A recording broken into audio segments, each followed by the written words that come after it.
I'm going to show you guys a quick and easy method to go check if you properly lined up the gas block that you installed on your AR-15 upper receiver that you recently built. So, step 1. If the upper is connected to the lower, disconnect the upper receiver from the lower receiver and remove your bolt carrier group and charging handle.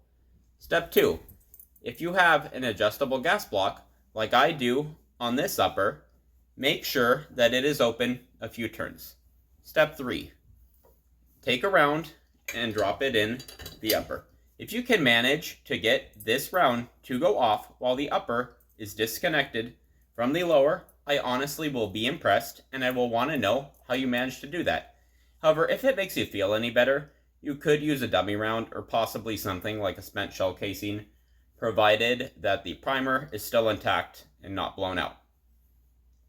Then what you're going to do is you're going to take some compressed air with a straw on it.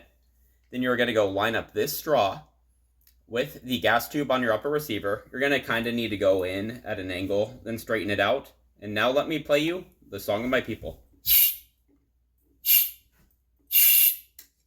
So, I'm not sure if you can hear that on camera. You probably can. You can actually go hear air come out the front of the muzzle of your firearm.